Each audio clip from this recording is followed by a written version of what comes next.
मानसरोवर जाने से पहले अंतिम भोजन आपके वहां ज्योतिर्मठ में किया था और वहां से लौटकर प्रथम भोजन भी आप ही के यहाँ कर रहा हूं। अकल्पनीय। वहां ऊपर 6 महीने तक आप क्या खाकर जीवित रहे? वायु।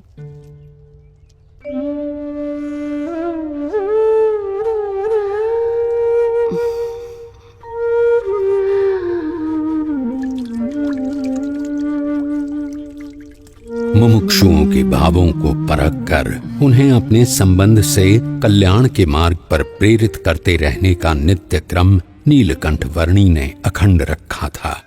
उनके साथ उनकी जगहों पर उनके ही जैसे बनकर रहते हुए इस दुर्लभ मनुष्य जीवन का उपयोग परम कल्याण के लिए होना चाहिए, नाशवंत भौतिक सुखों के लिए नहीं। और कभी प्रत्यक्ष रूप से साथ रहने का योग ना रहे तो अपनी स्मृतियों और वचनों के सहारे कल्याण के मार्ग पर चलते रहने का सुयोग करवाते हुए। प्रभु, आपने कहा था कि आपकी यात्रा कल्याण के लिए है, परंतु आपकी इतनी कष्टदायक यात्रा से किसी का कल्याण कैसे होगा? इस पृथ्वी पर जगह जगह पर अनेक मुमुक्षु हैं जो सच्चे भक्ति भाव से साधना कर रहे हैं। मुझे यात्रा करके उनसे भेंट करनी है, उन्हें कल्याण के मार्ग पर प्रेरित करना है। दूसरों के कल्याण के लिए स्वयं पर इतना कष्ट? नीलकंठ, आपकी यात्रा सच में कल्याण यात्रा ही है। मेरा परम सौभाग्य कि मुझे आपकी सेवा का अवसर मिला। मेरा ध्यान रखने के लिए आपका भी धन्यवाद। आप अपना विशेष ध्यान रखिएगा नीलकंठ वर्णी। शुभम भवतु। प्रणाम।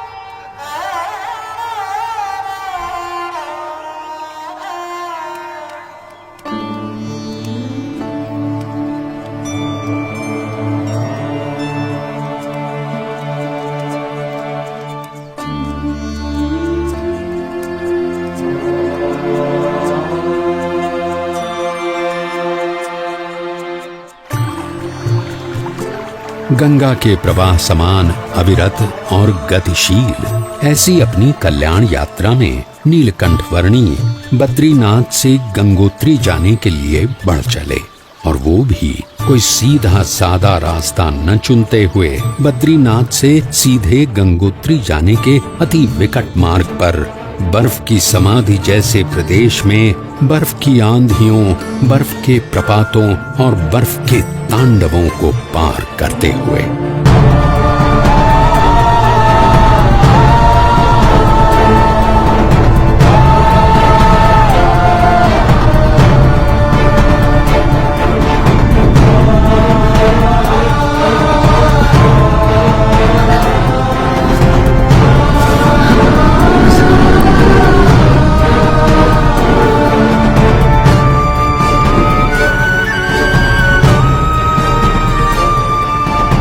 नीलकंठ वर्णी गंगा जी के उद्गम स्थान गौमुख आ पहुंचे।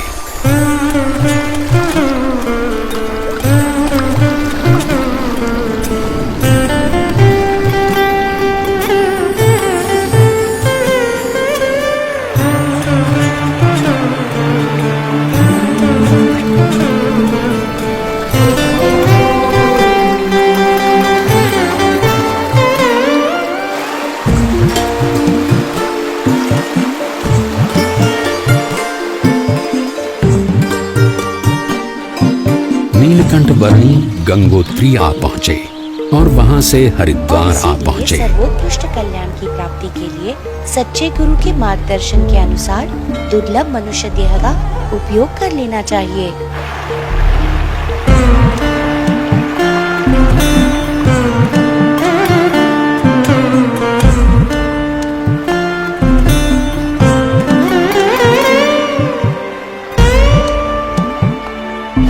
बहुत बारिश होने वाली है, जल्दी घर चलो।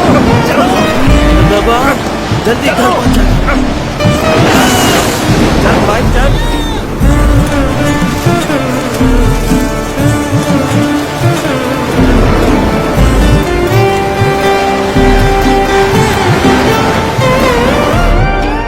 नीलकंठ वर्णी आ पहुंचे अयोध्या में, जहां से लगभग 1 साल पहले उन्होंने अपनी इस कल्याण यात्रा का प्रारंभ किया था। अरे घसीदार जी, कैसे हो? जिसकी गली गली में नीलकंठ वर्णी के बाल घनश्याम स्वरूप की अनेक स्मृतियों के भंडार भरे हुए थे, उस अयोध्या नगरी में सब कुछ पूर्ववत यथावत लग रहा था।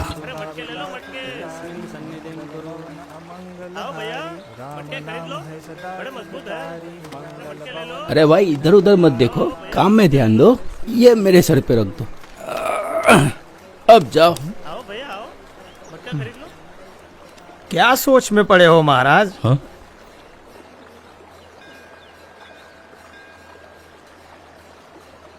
सोच रहा हूं कि ये संसार का चक्कर भी अजीब है।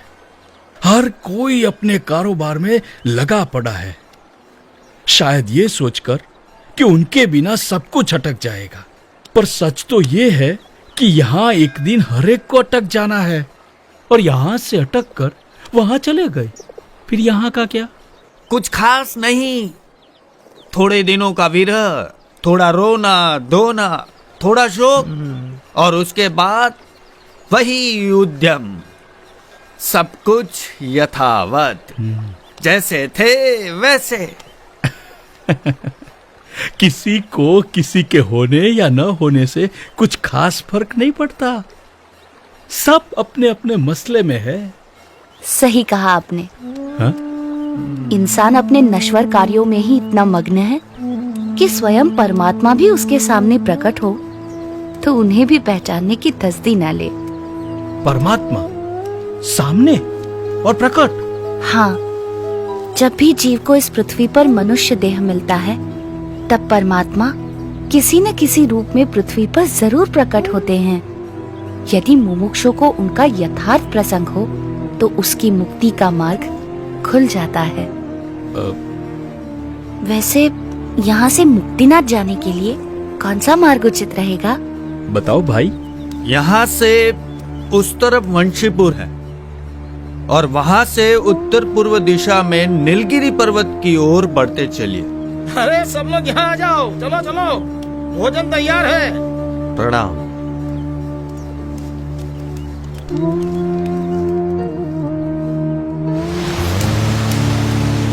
नीलकंठ वर्णी ने लगभग 1 साल पहले अयोध्या से अपनी कल्याण यात्रा का प्रारंभ करते हुए सरयू नदी में कूदकर उसे पार करके जाने का मार्ग अपनाया था, और आज अयोध्या से मुक्तिनाथ की ओर जाने के लिए भी उन्होंने वही मार्ग अपनाया।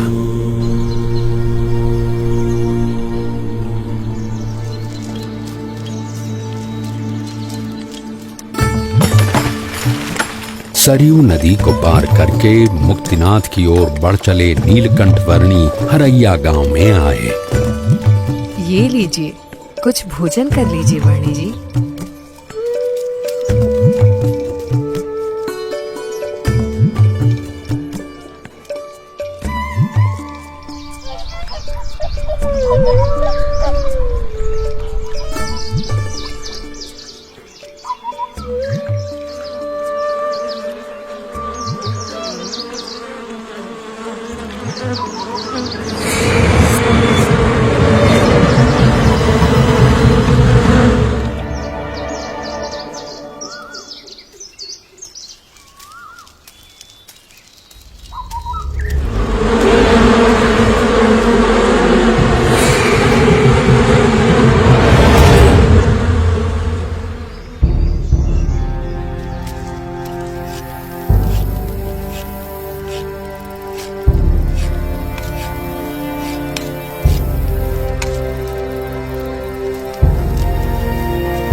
प्रणाम प्रभु।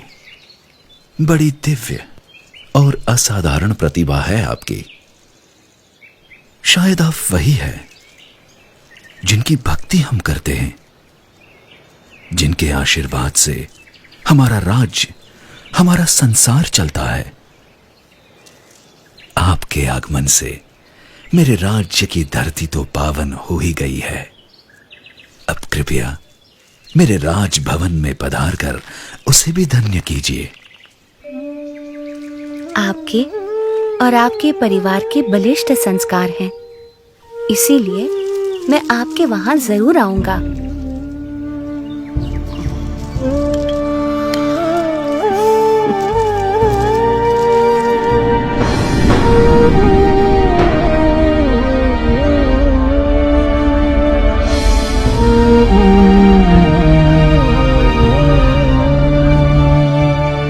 नीलकंठ वर्णी वंशीपुर गांव आ पहुंचे। कोई कहियो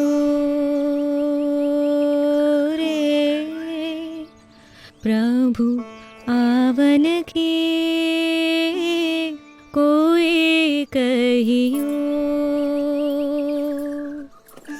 प्रभु आवन की, मन भावन की, प्रभु आवन की, मन भावन की, कोई कहियो रे प्रभु आवन की, कोई कहियो आपन आवे लिख नहीं भेजे, मान परी ललचावन की।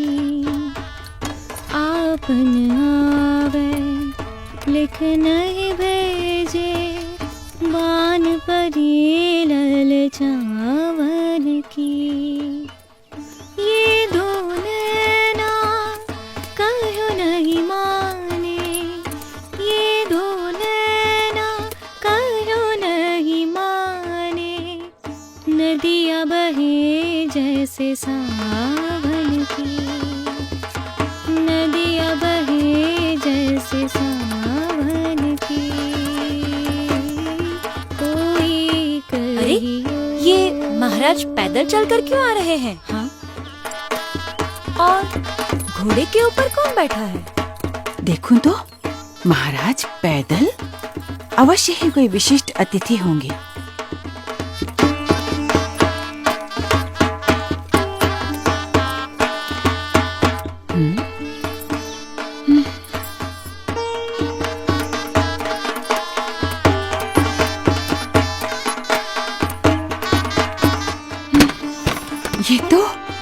ये तो सच में कोई दिव्य व्यक्ति हैं।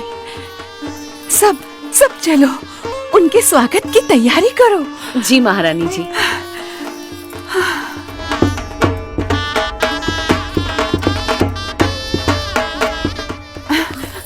और सुनो, राजकुमारी ईला और सुशीला को भी बुला लो।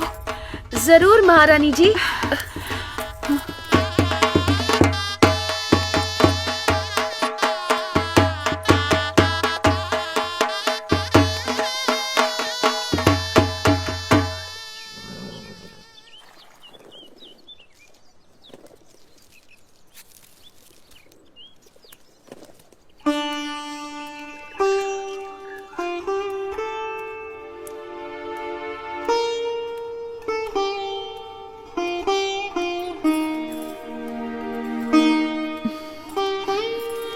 प्रणाम।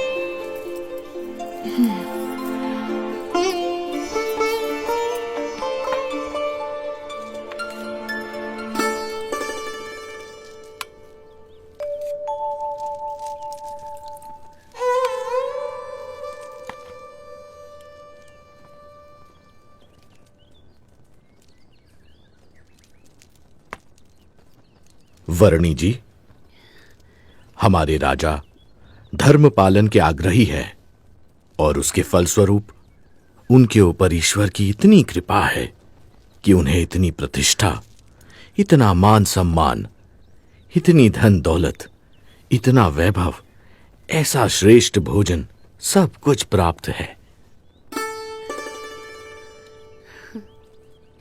धर्म का संबंध केवल धन दौलत, पद प्रतिष्ठा, मान सम्मान, बाह्य वैभव और बाह्य व्यक्तित्व से नहीं, किंतु आंतरिक प्रतिभा से है।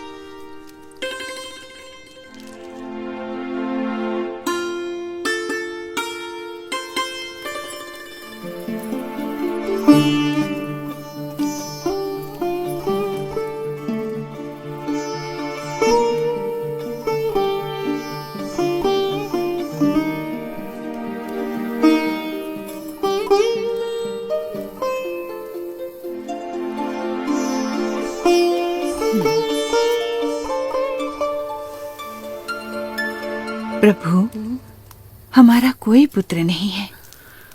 उस बात से मैं चिंतित रहती थी, पर अब आपके आने से मेरे पुत्र की कमी पूरी हो गई। अब आप यहीं रुक जाइए। आपके पूर्व जन्मों के संस्कार हैं और आपका भक्ति भाव भी है, इसीलिए मैं यहाँ आया हूँ। और आपकी तरह और कई मुमुक्षुओं को भी मुझे मिलना है।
मन ही मन में बड़ा मुस्कुरा रही हो, क्या सोच रही हो? सोच रही हूँ नीलकंठ वर्णी कितने महान व्यक्ति हैं, सरल जीवन और उच्च विचार। और हमारी ईला और सुशीला भी कितने भक्तिभाव से उनकी सेवा में जुड़ गई हैं।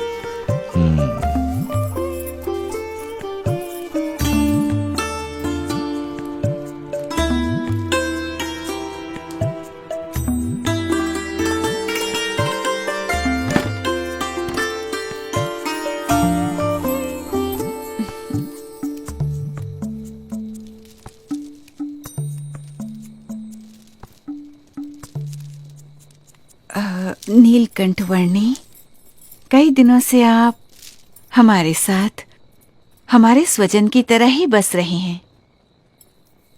और केवल हम ही नहीं, पर यहाँ छोटा बड़ा हर कोई आपको अपना स्वजन समझने लगा है। सभी को आपसे लगाव हो गया है। इतने दिनों से आपका जीवन निकट से देखकर हमें प्रतीति है कि आप कोई असाधारण दैवी तत्व हैं, साक्षात परमात्मा हैं। ये सब देखकर मेरे मन में एक विचार आ रहा है कि यदि आप हमेशा के लिए हमारे स्वजन बनकर रह जाएं, तो कितना अच्छा होगा।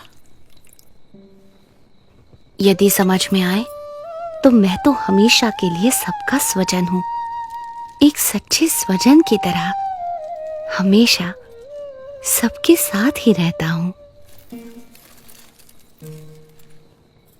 अब हमारी अपेक्षा है कि हम ये सब कुछ त्याग कर आपके चरणों में न्यौछावर करके मोक्ष के काम में ध्यान दें और हमारी सारी धन दौलत, हमारी सारी संपत्ति, हमारा राज्य और ईला और सुशीला को भी आपको सौंप दें। हमारी पुत्रियों से ब्याह करके हमारा सब कुछ स्वीकार कर लीजिए नीलकंठ।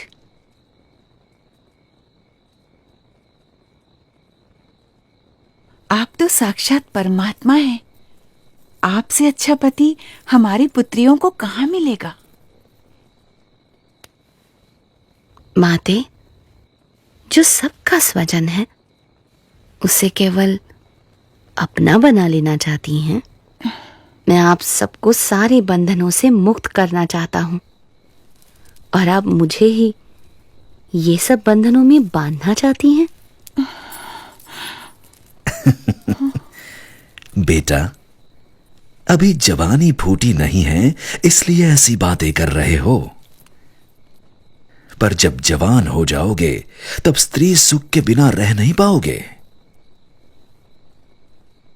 जब स्त्री सुख के लिए तड़पोगे तब एहसास होगा कि ऐसी सुंदर कन्याओं और ऐसे राज्य का प्रस्ताव ठुकरा करके तुमने बहुत बड़ी भूल कर दी।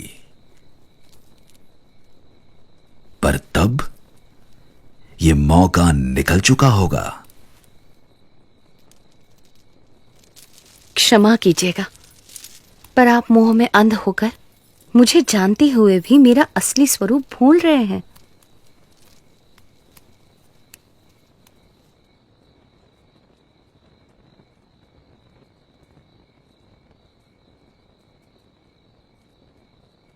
यही तो माया का प्रभाव है कि जो परमात्मा की उपस्थिति में भी आपको परमात्मा का सुख लेने नहीं देता है और ऊपर से साक्षात परमात्मा में भी माया का भाव लाकर रख देता है।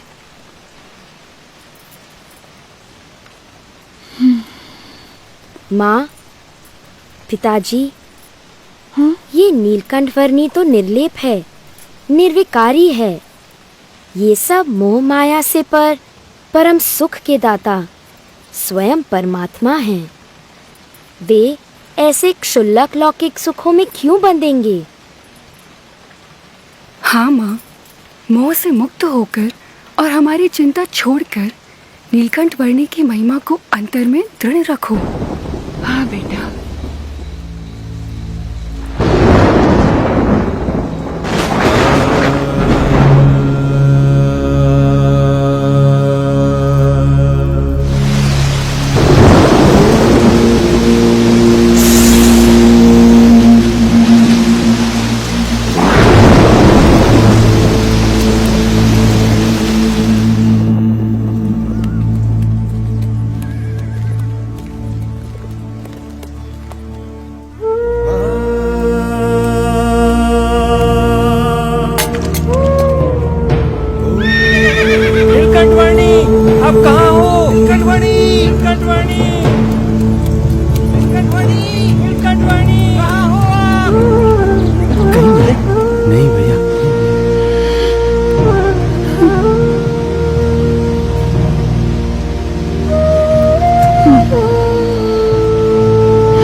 सुबह से लेकर अब तक हमने नीलकंठ वर्णी को हर दिशा में ढूंढा, पर वो कहीं नहीं मिले।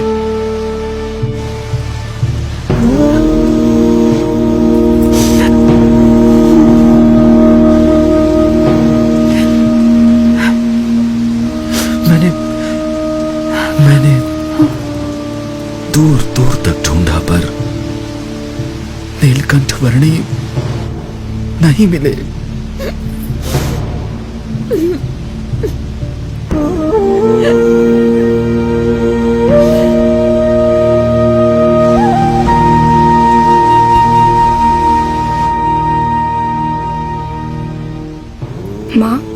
वे चले तो गए हैं, पर हमें सच्ची समझ देकर गए हैं, हमारा कल्याण करके गए हैं। उन्होंने कहा था ना कि उन्हें तो अभी अनेक मनुष्यों का कल्याण करना है। वे कहते थे ना कि यदि समझ में आए तो एक सच्चे स्वजन की तरह वे हमेशा सबके साथ ही रहते हैं। वैसे ही वे हमेशा हमारे साथ रहेंगे। हाँ बेटा।